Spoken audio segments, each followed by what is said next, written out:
Father for now. Let's move on with another service. Hare Krishna. हरे कृष्ण माता जी, दंडवत प्रणाम। And हरे कृष्ण माता जी, दंडवत प्रणाम। प्रेयर्स। नमो सॉरी नमो ओम नमो भगवते वासुदेवाय। ओम नमो भगवते वासुदेवाय। ओम नमो भगवते वासुदेवाय। नारायणं नमस्कृत्य नरं चैव नरोत्तमं देवीं सरस्वतीं व्यासं ततो जयामुदीरयेत्। नष्टप्रायेषु भद्रेषु नित्यं भागवत सेवया भगवदुत्तमं श्लोके भक्तिर्भवति नौष्टिकी। कृष्णाय वासुदेवाय देवकी नन्दनाय च नन्दगोपकुमाराय गोविन्दाय नमो नमः। गोविन्दाय नमो नमः। गोविन्दाय नमो नमः। हरे कृष्ण। हरे कृष्णा। आप सबको दंडवत प्रणाम। थैंक यू माता जी फॉर द प्रेयर्स। हम अब 16th चैप्टर में हैं और यहाँ पे परीक्षित महाराज सॉरी हम 16th चैप्टर में हैं और हम कलियुग, जब महाराज परीक्षित कलियुग से मिलते हैं तो ये उसके ऊपर हम पूरा पढ़ेंगे। और अभी तक जो हमने पढ़ा है, जो वार्तालाप इस समय सूत गोस्वामी और शौनक आदि ऋषियों के बीच में चल रहा है और वो ये सुन रहे हैं सूत गोस्वामी से कि किस प्रकार कलियुग में जो महाराज परीक्षित का राज्य था वो वहां पे अब कलियुग आगमन हो गया था। और इस प्रकार जब महाराज परीक्षित को ये खबर मिली तो उन्होंने सोचा कि जो भी ऐसे लोग हैं जो कलियुग को समर्थन दे रहे हैं उन सब के साथ युद्ध करके उनका विनाश किया जाए। तो इस प्रकार वो अपनी पूरी आर्मी के साथ, पूरी सेना के साथ वो युद्ध करने के लिए प्रस्थान कर रहे हैं। और इस प्रकार वो जितने भी, जैसे हमने कल बात करी थी, जो ये पृथ्वी है वो 7 आइलैंड्स में विभाजित है। तो उन सब भागों को महाराज परीक्षित ने उनको जीता और वहाँ के जो भी राजा थे उनसे भेंटें ली कि वो ये अपना जो उनकी जो स्ट्रेंथ है, उनके अंदर जो धर्म परायण व्यक्तित्व है वो उसको इस्टेब्लिश कर सके, उसका वो प्रचार कर सके। हम 13 से 15 जो वर्स है वो एक ही है, हम उसको पढ़ेंगे। यहाँ से स्टार्ट करेंगे। तत्र तत्रो प्रशन्वानः स्वपूर्वेषां महात्मनां प्रगीयमानं च यशः कृष्णा महात्मया सूचकम् आत्मानं च परित्रातम् अश्वत्थाम्नो स्त्रतेजसः स्नेहं च वृष्णिपार्थानां तेषां भक्तिं च केशवे तेभ्यः परमा सन्तुष्टः प्रीत्या उजुर्भितालोचना महाधनानि वासंसि ददौ हरान् महामना। हरे कृष्ण। वैकुंठवासिनी माता जी, राधा माता जी, दंडवत प्रणाम। श्री प्रभुपाद की जय। तात्पर्य, जहाँ कहीं भी जाते, राजा जहाँ कहीं भी जाते, उन्हें निरंतर अपने उन महान पूर्वजों का यशगान सुनने को मिलता जो सभी भगवद भक्त थे, तथा भगवान श्री कृष्ण के यशस्वी कार्यों की गाथा सुनने को भी मिलती। वे यह भी सुनते कि किस प्रकार वे स्वयं अश्वत्थामा के ब्रह्मास्त्र के प्रचंड ताप से भगवान श्री कृष्ण द्वारा बचाए गए थे। मनुष्य, वृष्णि तथा प्रथा वंशियों के मध्य अत्यधिक स्नेह का उल्लेख करते, क्योंकि प्रथा भगवान केशव के प्रति अत्यधिक श्रद्धावान थी।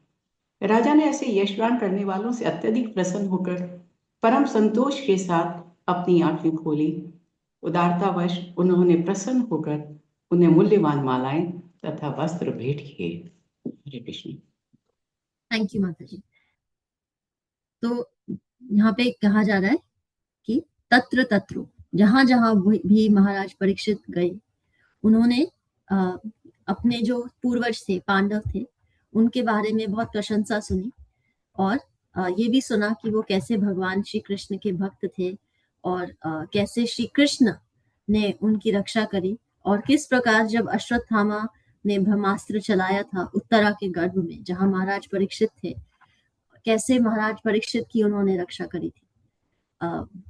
तो एक तरह से तो वो उनके पूर्वजों की भी प्रशंसा कर रहे हैं और एक तरह से वो महाराज परीक्षित की भी प्रशंसा कर रहे हैं कि आप जब गर्भ में थे तो आपकी रक्षा की गई थी, मतलब कि आप मृत्यु के बहुत क्लोज थे पर आप किसी बहुत स्पेसिफिक पर्पस के लिए बचे हैं।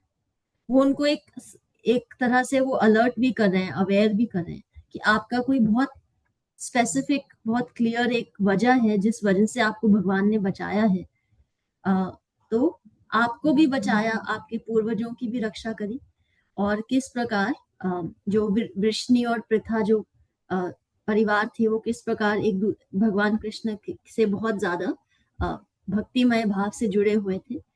और जब महाराज परीक्षित ये सुन रहे थे तो उन्होंने जो भी भगवान की और भगवान के भक्तों का गुणान कर रहे थे, उनसे महाराज परीक्षित को बहुत सेटिस्फैक्शन मिला।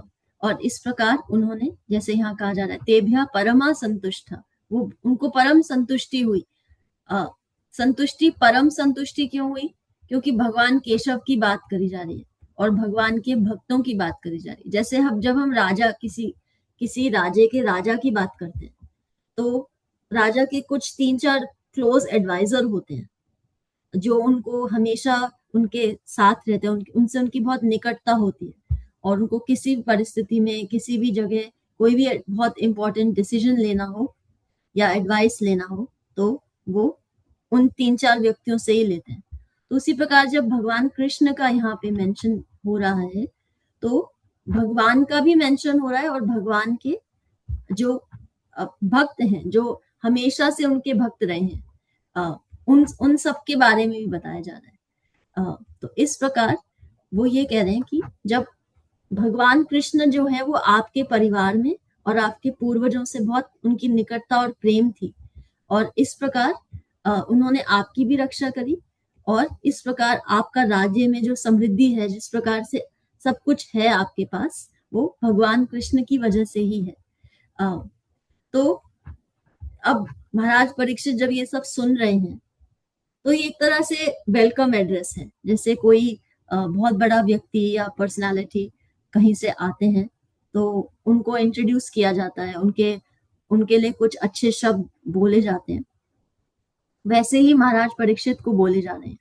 और महाराज परीक्षित जब सुन रहे हैं तो वो उससे बहुत प्रसन्न हो रहे हैं, और इसलिए वो जो भी लोग कह रहे हैं उनको बहुत एक प्रकार से वो ऑनर कर रहे हैं, कपड़े देकर, ज्वेलरी देकर, कि आप मुझे जो भी सब बता रहे हैं वो सब कृष्ण से जुड़ा है और भक्तिमय भाव से आप मुझे बता रहे हैं।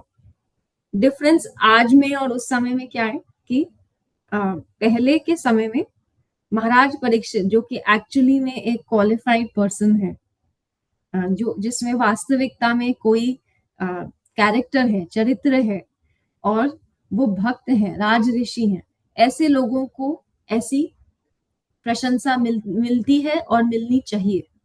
लेकिन आज की दुनिया में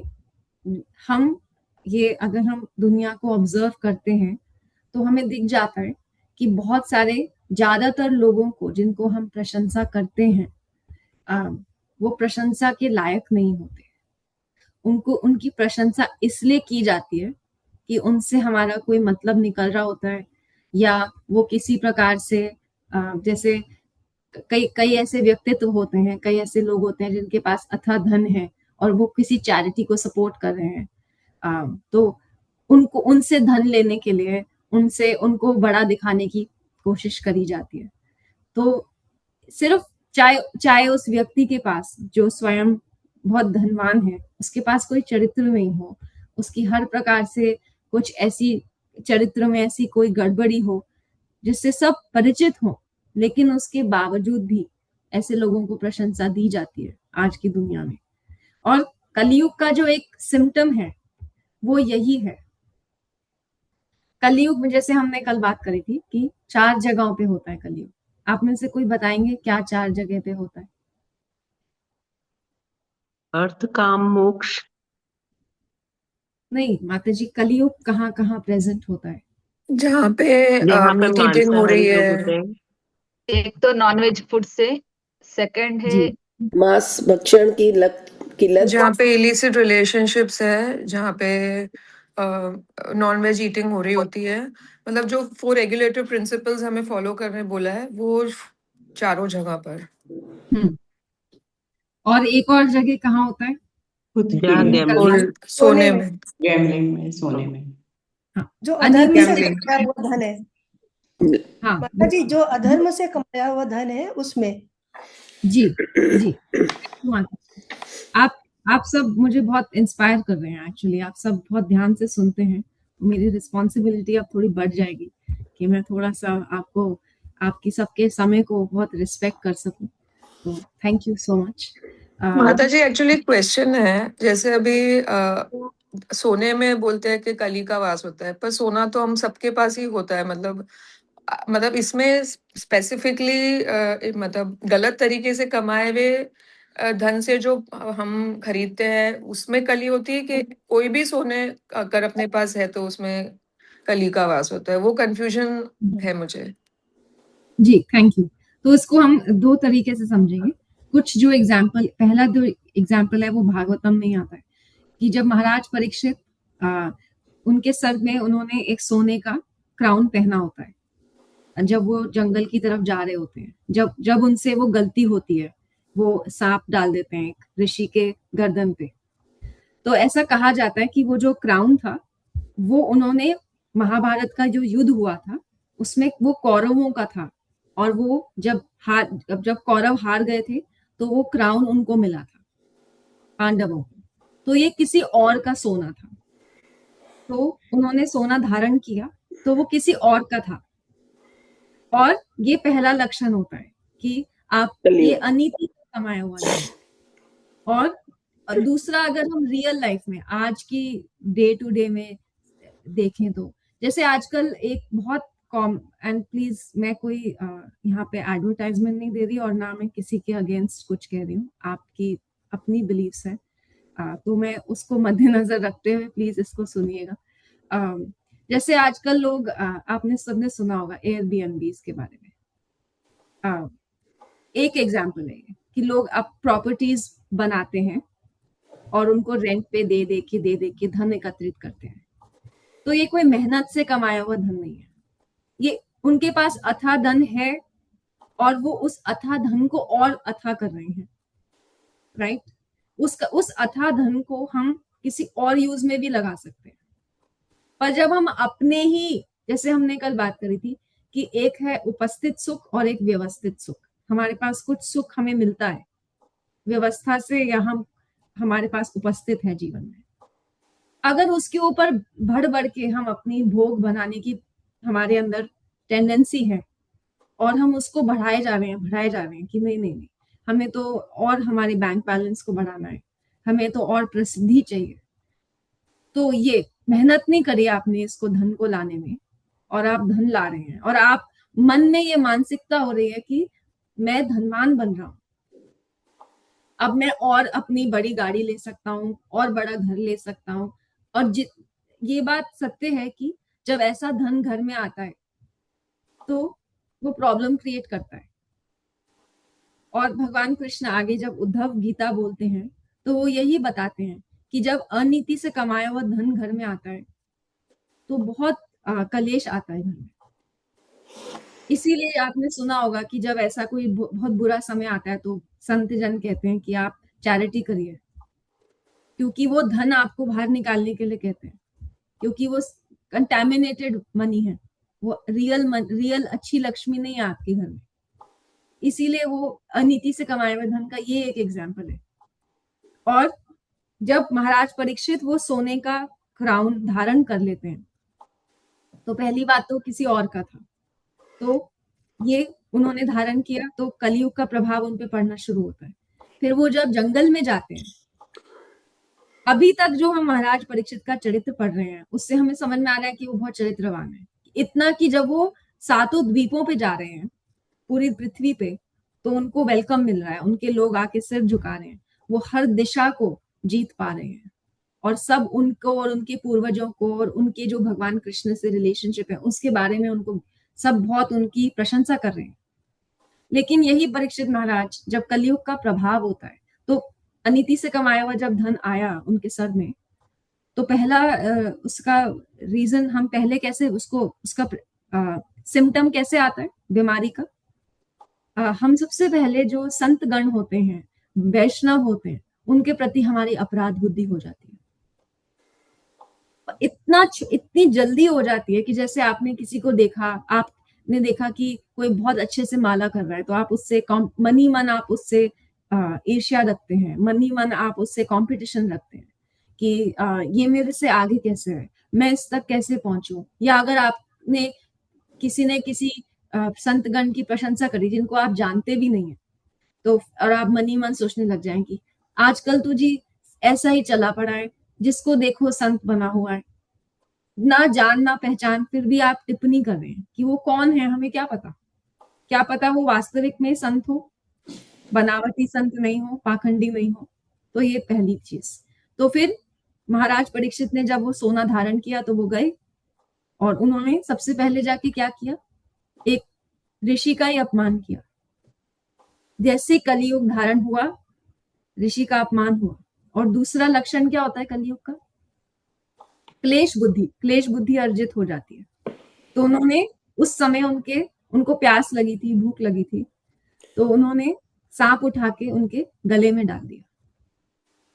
जब आपके ऊपर ऐसी परिस्थिति आ जाए कि आपको अपना परिचय देना पड़े, अपनी वैष्णवता से विमुख होकर अपना परिचय देना पड़े, तो आप समझ जाइए कलियुग का प्रभाव हो गया है आपके ऊपर। जो वैष्णव होता है उसका एक ही परिचय होता है, दासानुदास। महाराज परीक्षित क्या परिचय दे रहे हैं, मैं राजा हूं, मेरे को प्यास लगी है, तुमने मेरे। अब जो शमीक ऋषि हैं वो समाधि में, जो समाधि में व्यक्ति होता है उसको ध्यान नहीं होता कि उसके आसपास कौन है, वो समाधि में है, उनको नहीं पता उनके सामने राजा खड़े हैं। और महाराज परीक्षित क्या कह रहे हैं कि वो सोच रहे हैं मैं राजा हूं, ये मुझे पानी क्यों नहीं पिला रहा। तो वो अब अपनी वैष्णवता से विमुख होकर अपना परिचय दे रहे हैं। वो ये परिचय दे रहे हैं कि मैं राजा हूं। क्या वो राजा है या वो आत्मा है, वो अब अपने आप को प्रेजेंट कर रहे हैं, किसी तरह अपने शरीर से आइडेंटिफाई कर रहे हैं। तो कलयुग इतना धीरे से और इतनी छुपे रुस्तम तरीके से जीवन में आता है कि हमें इसीलिए बारी बारी कहा जाता है कि कलयुग को लाइटली नहीं लेना चाहिए। हम कब कुछ कर जाएं ना चाहते हुए भी हमें नहीं पता चलता। इसीलिए कलयुग जो है उसका सबसे बड़ा लक्षण यही होता है, हम संतों और मुनियों को उनके प्रति अपराध बुद्धि रखते हैं। और दूसरा, जब हमें अपनी वैष्णवता से विमुख होकर अपना परिचय देना पड़े, हमें समझ जाना, जैसे आजकल लोग, ये तो बड़े सेठ जी हैं, तो बड़ी सेठानी है, ये तो इनके पास तो अथाह धन है, इनको तो जब कुछ खाने का मन होता है किसी देश में, ये तो उड़ के चले जाते हैं उस देश में खाना खाने के लिए। ये हमारी पहचान नहीं है, ये कलयुग की पहचान है। जब कलयुग से महाराज परीक्षित मिले थे शुरू में, इस चैप्टर में हमने देखा था कलयुग की क्या डिस्क्रिप्शन थी, वो एक राजा की वेशभूषा में, वो राजा नहीं था, वेशभूषा में वो अपना परिचय दे रहा था कि मैं राजा हूं। और उसी श्लोक में हमने क्या पढ़ा था, वो शूद्र से भी निम्न था, वो शूद्र से भी निम्न था, लेकिन वेशभूषा उसकी राजा की थी। तो ये कलयुग है। जितने लोग कलयुग से प्रभावित हैं उनकी वेशभूषा तो ये है कि उनसे बड़ा संत महात्मा कोई है नहीं, पर उनकी बुद्धि जो है वो राजसिक और तामसिक गुणों से भरपूर है। अपने आसपास भी हम नोटिस कर सकते हैं और ये हम अपने अंदर भी नोटिस कर सकते हैं, क्योंकि कलयुग सिर्फ एक बाहरी दृष्टिकोण नहीं होता, कलयुग एक मानसिकता भी है, कलयुग एक मेंटालिटी भी है। इसीलिए जब हम सोचते हैं कि जब अनीति से कमाया हुआ धन जीवन में आता है तब हम ना चाह के भी क्लेश को न्योता देते हैं, विषाद, विवाद, ये सब आता है उसके साथ, उस धन के साथ। okay? तो माता जी आपका क्वेश्चन आंसर हुआ? श्रुति माता जी। जी माता जी, पर just have one more question relating to this, कि वैसे तो वो कौरव मतलब वो मुकुट पहले पहन नहीं रहे थे क्या? That was only day when he वोर इट। एंड सेकंड के वो तो उनको लीनिएज में मिला था ना, बिकॉज वो लोग पांडव अपना वॉर जीत गए थे, एंड देन आगे चल के तो जो जीतता है उसको ही क्राउन मिल जाता है, तो वो कौरवों का तो नहीं रहा था ना, and it by default became Pandavas का मुकुट। सो ये दो कंफ्यूजन है। ओके, तो इसमें हम इसके लिए बहुत कमेंटरीज लिखी गई हैं, लेकिन सबसे इम्पोर्टेंट चीज ये है कि वो किसी ऐसे व्यक्ति का था जिसका कोई चरित्र नहीं था, वो किसी ऐसे व्यक्ति को बिलोंग करता था। और एक राजा के पास केवल एक क्राउन नहीं होता, उसके पास बहुत सारे क्राउन होते हैं, उसको सिर्फ एक क्राउन नहीं मिलता इनहेरिटेंस में।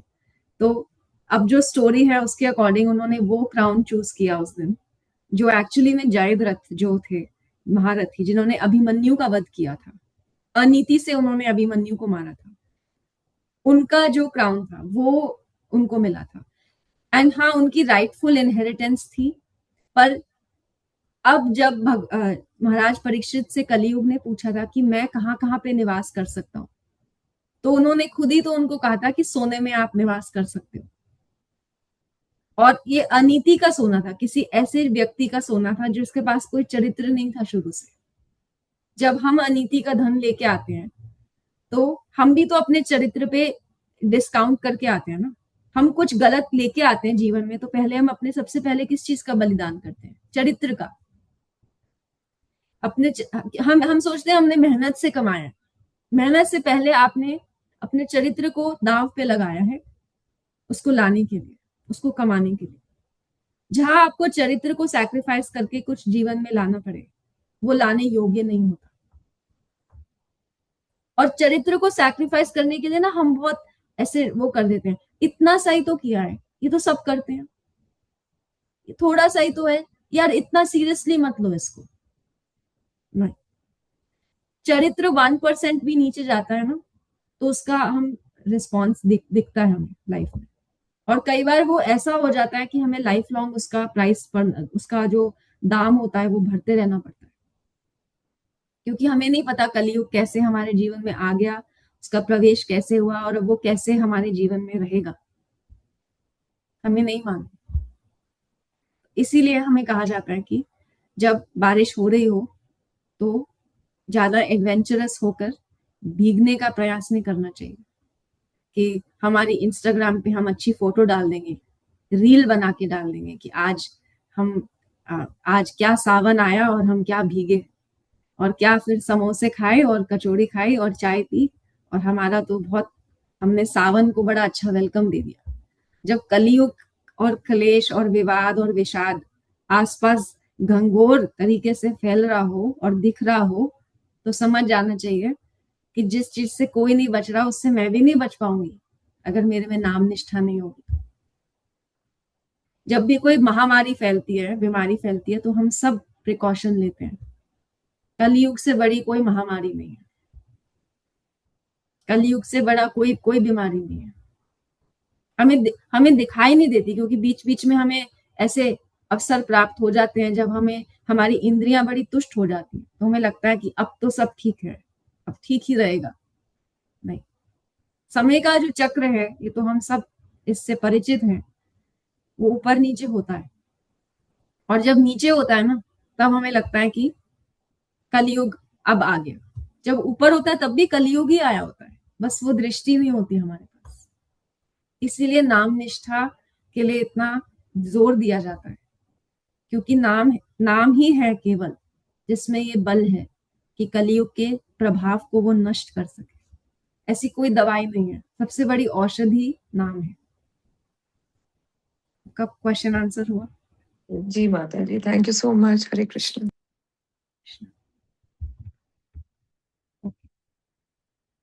तो यहाँ पे महाराज परीक्षित जो हैं उनकी प्रशंसा की जा रही है, उनके परिवार की प्रशंसा की जा रही है, और ऐसे चरित्रवान व्यक्ति की ही प्रशंसा की जानी चाहिए, ना कि आजकल। और ये चीज हम अपनी डे टू डे लाइफ में भी ऑब्जर्व कर सकते हैं कि कितनी बार जब हम प्रशंसा किसी की करते हैं, कितनी बार हम इसीलिए कर रहे हैं कि हम वास्तविक में प्रशंसा दे रहे हैं उनको, या इसलिए कर रहे हैं कि उनसे हमें रिटर्न में प्रशंसा मिलेगी कि अरे आपने अच्छे 2 शब्द कहे, अब मेरे लिए भी 2 अच्छे कहो। क्योंकि जब हम इस दृष्टि से प्रशंसा करते हैं और 2 अच्छे शब्द रिटर्न में नहीं आते, तो वो ही प्रशंसा जो आपने करी है वो कुछ समय बाद ईर्ष्या में बदल जाती है।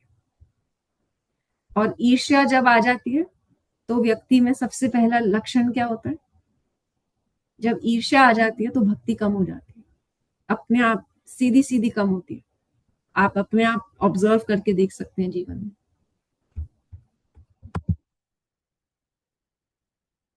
16th सारथ्या पारशदा सेवना सख्या दौत्या विरासानो गमना स्तवना प्रणामन स्निग्धेषु पांडुषु जगत प्रणातिम च विष्णुर भक्तिम करोत्री निपतश चरणारविंदे।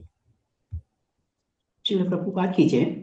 तात्पर्य: महाराज परीक्षित ने सुना कि जिन भगवान श्री कृष्ण श्री विष्णु की आज्ञा का पालन समस्त जगत करता है, उन्होंने अपनी अहेतु की कृपा से पांडु के विनीत पुत्रों की उनकी इच्छा अनुसार सभी प्रकार से सेवाएं की, जिनमें सारथी बनने से लेकर अग्र पूजा ग्रहण करने तथा दूत बनने, मित्र बनने, रात्रि में रक्षक बनकर सेवाएं करने के कार्य सम्मिलित है।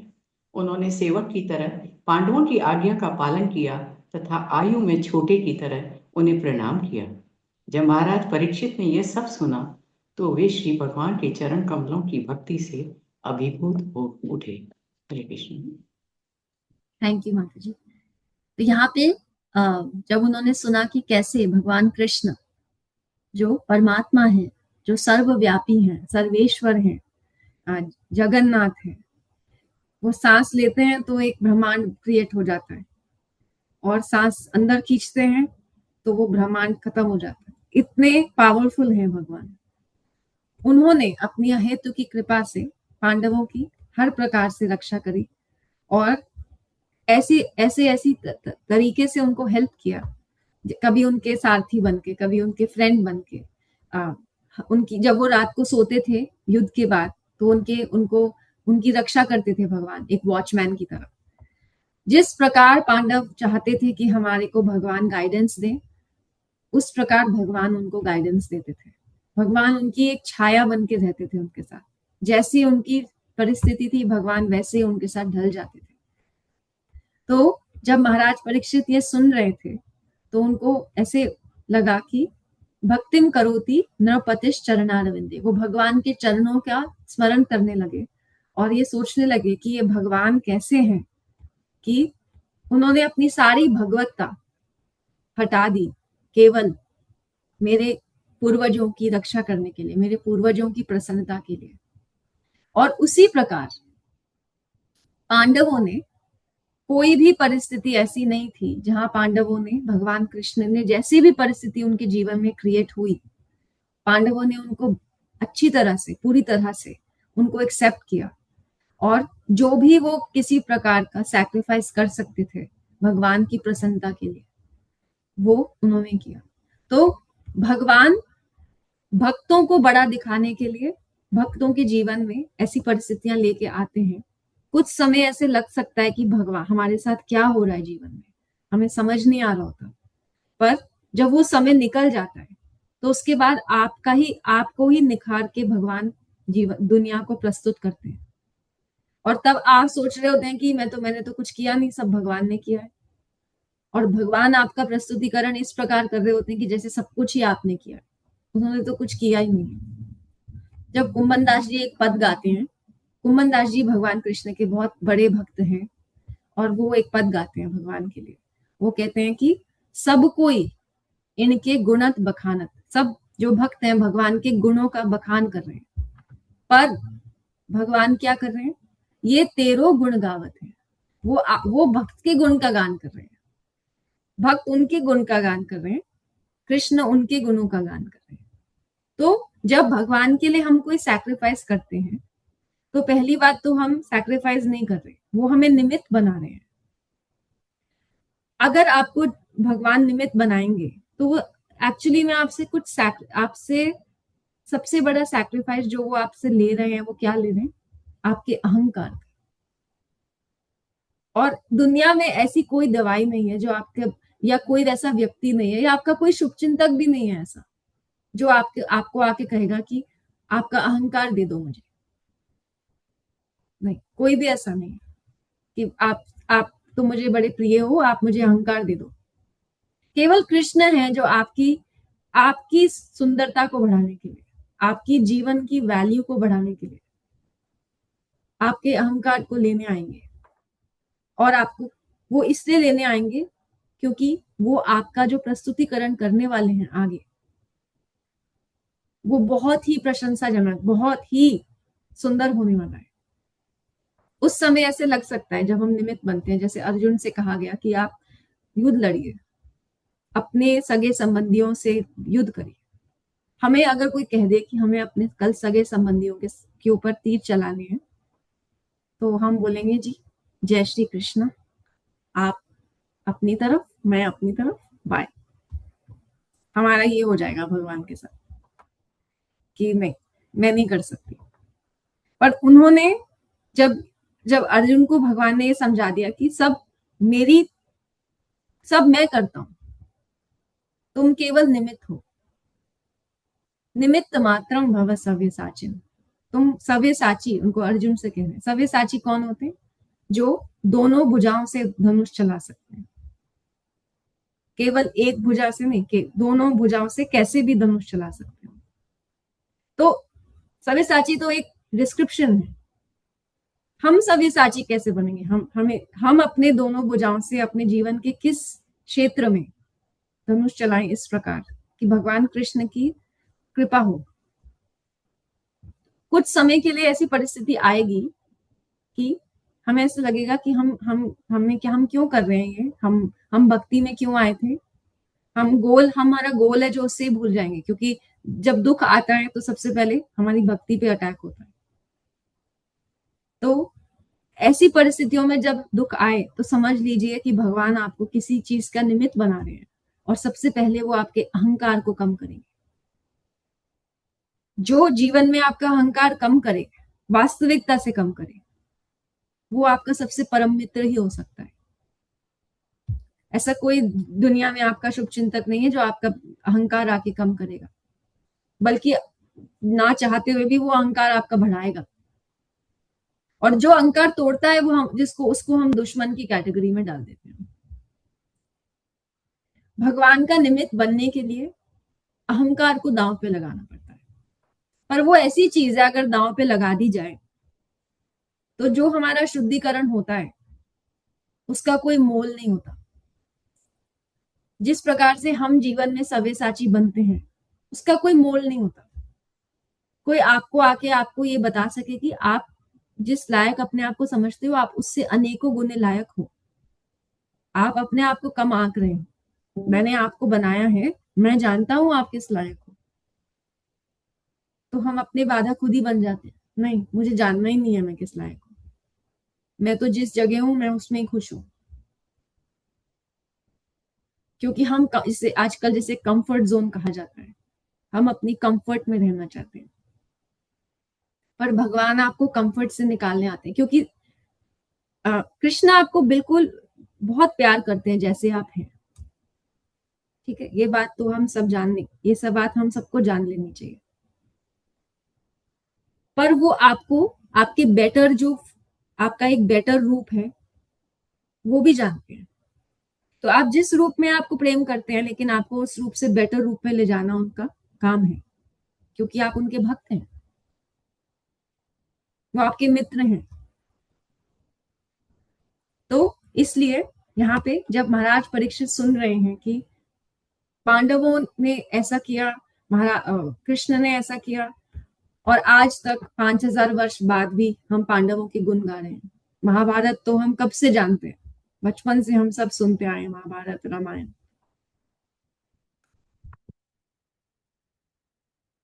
सेवेंटीन्थ वर्स, तस्यैवं वर्तमानस्य पूर्वेषां वृत्तिम् अन्वहं नाति दूरे किलाश्चर्यं यत् आसीत् तन् निबोध में।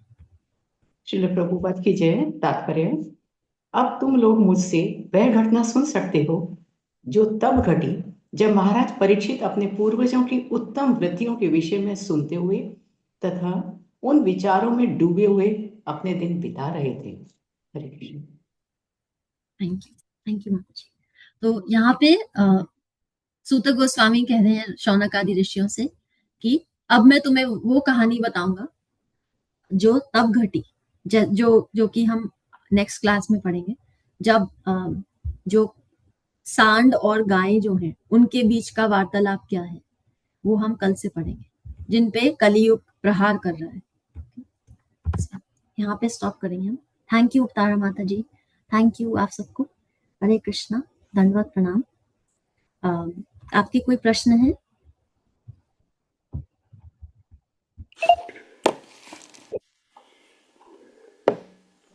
हरे कृष्णा माता जी, धन्यवाद प्रणाम।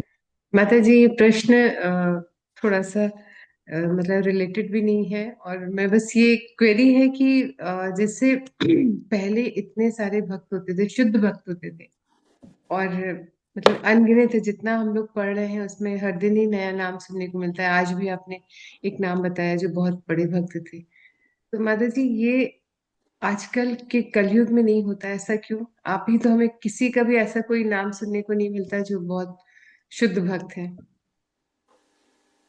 भक्ति इतने हाई लेवल पे करते हैं, या उनमें इतनी शक्तियां हैं। ये पहले ही होता था, अभी नहीं होता। थैंक यू माता जी। आपका प्रश्न ये है कि कलयुग में भक्त क्यों नहीं होते या शुद्ध भक्त क्यों नहीं होते? जी। थैंक यू, बहुत अच्छा प्रश्न है। एक्चुअली में कलयुग में एक बहुत शुद्ध भक्त हमारे जिनकी लिखी हुई तात्पर्य हम पढ़ते हैं, वो शुद्ध भक्त हैं, श्रील प्रभुपाद। उनकी जीवनी अगर हम सुने या पढ़े तो उन्होंने भी पांडवों की तरह बहुत दुखदायी परिस्थितियों को देखा था, लेकिन उनमें ये विश्वास था कि कृष्ण, उनके गुरु की आज्ञा अनुसार ये उनमें विश्वास था कि कृष्ण और कृष्ण की भक्ति पूरे ब्रह्मांड में, पूरी धरती पे फैलनी चाहिए। और चैतन्य महाप्रभु जो कि 500 साल के करीब पहले उनका यहाँ पे प्रादुर्भाव हुआ, सॉरी, जब वो आए तो उन्होंने ये प्रेडिक्शन दी थी कि सर्वत्र प्रचार होइबे मेरा नाम, हर जगह मेरे नाम का प्रचार होगा, गांव शहर हर जगह कृष्ण का नाम का प्रचार होगा। तो कलयुग में हो सकता है शुद्धिकरण में समय लगे, ये जो आम आदमी है, आम जनता है उनके लिए, पर जो नाम से जुड़ जाते हैं उनका उद्धार हो जाता है। कलयुग का ये सबसे बड़ा सबसे अच्छी बात ये है कि भक्ति में आना और भक्ति से जुड़ना कलयुग में बहुत आसान है, क्योंकि केवल नाम जपना है। कोई आपसे ये एक्सपेक्टेशन नहीं है कि आप तपस्या करो, कोई भीषण ऐसी तपस्या करने चले जाओ कि आपको सब त्यागना पड़े या खाना पीना छोड़ दो। वो जो जैसी परिस्थिति होती है, जैसी प्लेस और सर्कमस्टेंस और समय होता है, उस अनुसार व्यक्ति को ढालना पड़ता है अपने आप। तो कलयुग के लिए यही कहा जाता है कि सर्वत्र प्रचार होइबे मेरा नाम। और आप अपनी ऑब्जर्वेशन में ही देखिए, पिछले 5 से 10 सालों में कृष्ण भक्ति में जो प्रचार है वो कितनी तेजी से बढ़ रहा है हर जगह पे। तो चैतन्य महाप्रभु जो है वो भगवान ही है, और उनको पता था कि चैतन्य, जैसे हम कहते हैं ना, कृष्ण लीला समाप्त हो गई, अब भगवान की लीला समाप्त हो गई, चैतन्य लीला जो है अभी भी चल रही है। भगवान चैतन्य महाप्रभु हमारे साथ ही हैं। तो हम शुद्धिकरण हमारा कब होगा और कितने शुद्ध भक्त हैं, हम किसी की दृष्टि देख के नहीं कह सकते कि शुद्ध है या नहीं है। अब जैसे हमने सूरदास का एग्जाम्पल लिया या कुंभन दास जी का एग्जाम्पल लिया, जब वो भक्ति करते थे तब ना एक्चुअली दो चीजें थी, एक तो सोशल मीडिया नहीं था, हाँ, और लोग अपनी भक्ति जैसे कहते हैं ना, भोजन भजन और नारी है पर्दे के अधिकारी, तो उस समय भक्ति बड़ी पर्दे में करी जाती थी, शो ऑफ नहीं किया जाता था। तो इसीलिए उनका जो नाम, उनके बारे में जब पता चलता था तो तब पता चलता था जब वो उनके अंदर ऐसे भाव आ जाते थे कि लोग उनको बहुत अटेंशन देते थे, कि लोग उनके पैर छूना चाहें, लोग उनसे सुनना चाहें, लोग उनसे मिलना चाहें। वो ये नहीं प्रस्तुत कर रहे थे कि हमारा शुद्धिकरण हो गया, हम शुद्ध भक्त हैं। तो हम किसी की दृष्टिपात से ये नहीं कह सकते ये शुद्ध है ये अशुद्ध है, हमें नहीं मालूम। कुछ समय बीत जाए, उनका जीवन काल निकल जाए, उसके बाद शायद हमें पता चले कि ये तो बड़े शुद्ध भक्त थे। तो ये हम नहीं जानते कि हम कौन शुद्ध है और कौन अशुद्ध है, पर कलयुग में अपना शुद्धिकरण करना बहुत ही ईजी है, बहुत ईजी है। तो कलयुग के बहुत नकारात्मक प्रभाव हैं, लेकिन नाम जहाँ है वहां सकारात्मक सकारात्मक सकारात्मक सब सकारात्मक है। Thank you. हरे कृष्ण माता ji, thank you. Thank you. Hare Krishna. कोई और प्रश्न?